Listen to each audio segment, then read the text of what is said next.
Gambaran ruang kelas. Situasi kelas.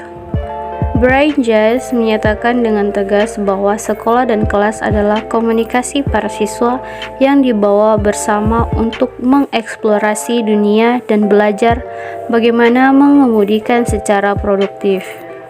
Apa yang terjadi di sekolah dan di kelas akan menjadi salah satu faktor penting yang akan mempengaruhi keberhasilan pendidikan.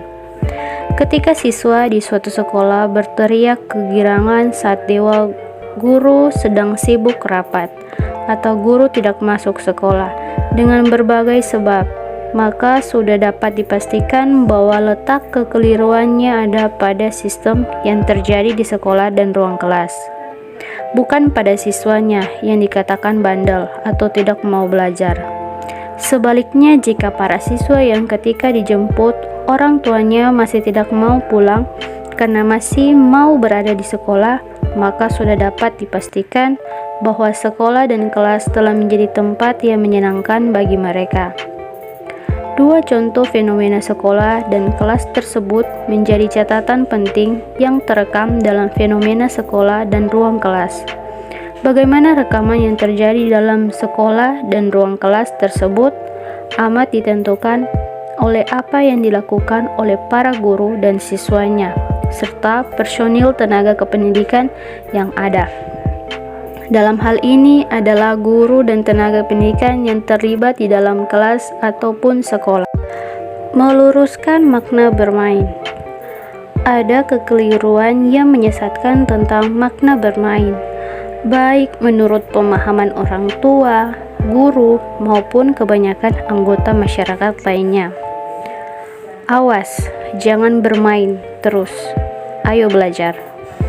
Demikianlah kalimat yang sering diucapkan oleh kebanyakan orang tua kepada anaknya yang sedang asik bermain. Bermain diberi nilai yang sangat negatif seperti membuang-buang waktu, tidak produktif, tidak berguna bagi anak, dan nilai negatif lainnya.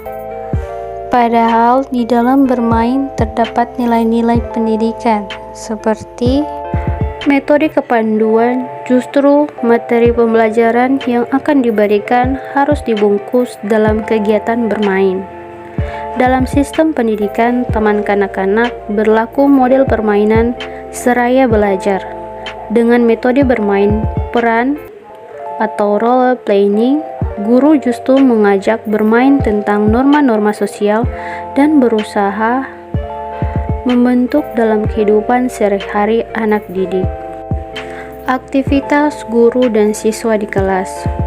Untuk memahami aktivitas guru dan siswa di kelas, dapat dilihat contoh imager berikut.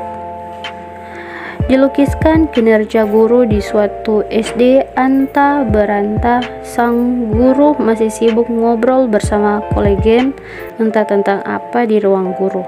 Sementara murid menunggu sekitar 5 menit sampai 10 menit di dalam kelas. Pembelajaran dua arah siswa lebih pasif, sehingga siswa cenderung duduk manis menunggu perintah guru. Kondisi ini memungkinkan kepada kemampuan anak tidak berkembang secara optimal. Sementara pembelajaran dengan multi akan porsi aktif guru sebanding dengan siswa. Guru cenderung mengarahkan siswa dan siswa dituntun untuk kreatif sehingga kemampuan siswa akan berkembang secara optimal. Siswa akan merasa malu jika tidak mengungkapkan gagasan. Oleh karena itu, mereka tertantang untuk mempersiapkan diri dengan belajar lebih optimal. Peraturan kelas. Berikut beberapa sarana bagi para guru-guru supaya aturan-aturan yang dibuat dan disepakati bersama dapat diterapkan pada siswa dengan mengurangi timbulnya masalah. Buatlah aturan semini dan sejelas mungkin. Aturan yang hendak dibuat sebaiknya jelas dan langsung pada inti aturannya, tidak bertele-tele. Tujuannya agar siswa langsung mengetahui mana yang bisa mereka lakukan dan mana yang mereka tidak boleh mereka lakukan. Jelaskan kepada mereka konsekuensi dari aturan tersebut. baik positif maupun negatif. Berikan hadiah, pujian atau simpati kepada mereka yang mematuhinya. Sedangkan bagi yang tidak patuh pada aturan, berikan hukuman yang dapat memotivasi tingkat kedisiplinan mereka. Berikan hadiah atau hukuman yang masuk akal. Terangkan dengan sejelas-jelasnya kewajiban apa yang harus siswa kerjakan. Berikan pula pengertian kepada siswa yang bermasalah secara efektif. Jadi, mengerjakan tugas bukan penghalang untuk melakukan kegiatan yang menyenangkan lainnya. Banyaklah berkomunikasi dengan siswa. Selalu komunikasikan dengan siswa secara baik-baik segala hal yang ingin diterapkan kepada mereka. Berikan penjelasan dari sudut pandang sebagai seorang guru dan terangkan perkembangan apa saja yang telah diraih oleh setiap siswa. Walaupun efeknya tak langsung terlihat. Namun apabila dibiasakan, siswa akan merasa di akhir eksistensinya sehingga tergerak untuk melakukan kewajiban mereka. Bekerja sama dengan siswa.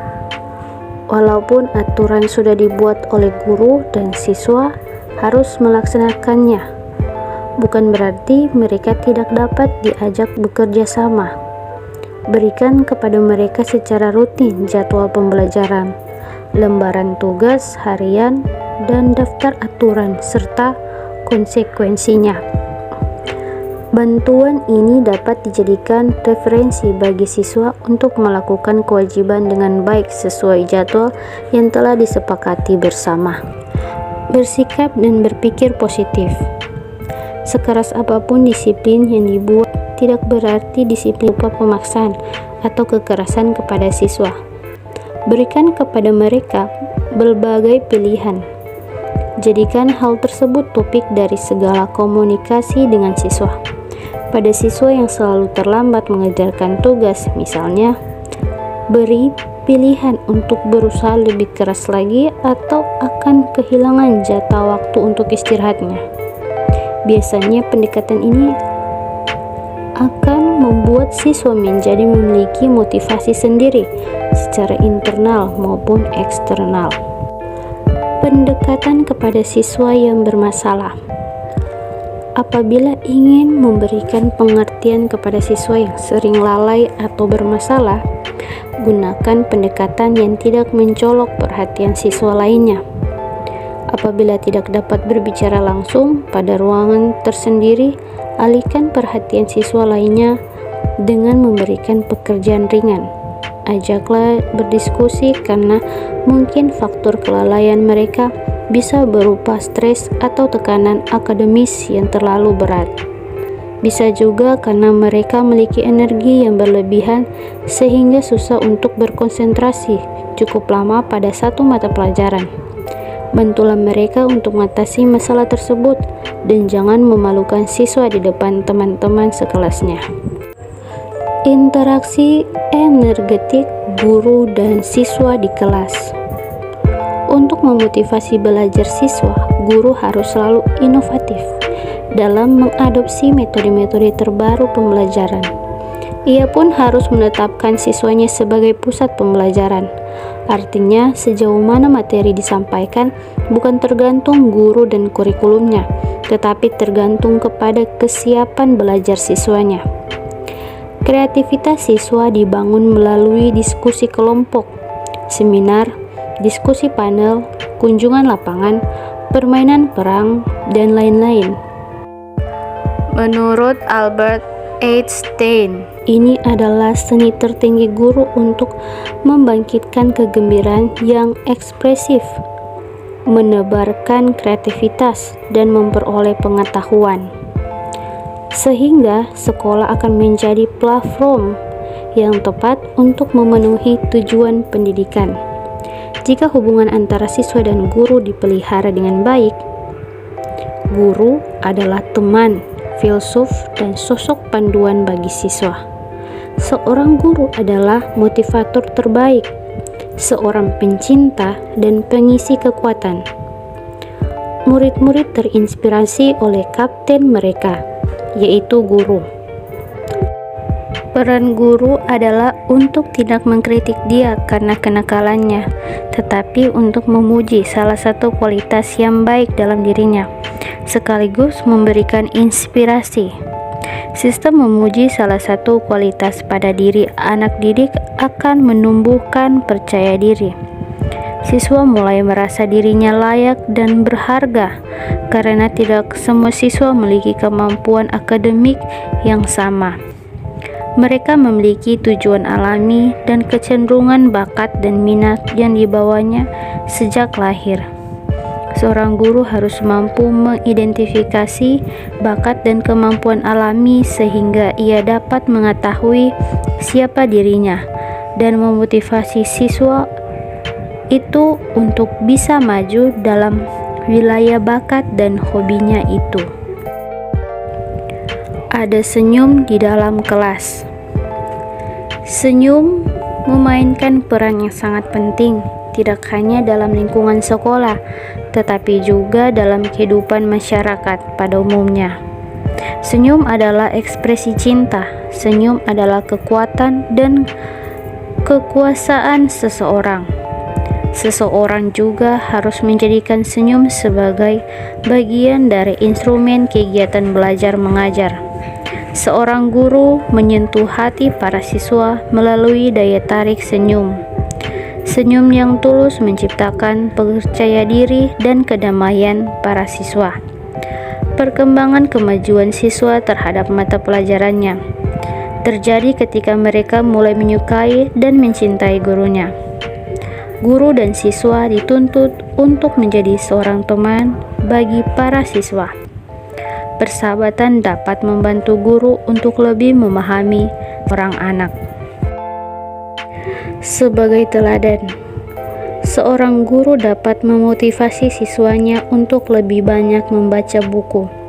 Dengan cara, guru-guru juga harus memperlihatkan tradisi membaca buku yang baik.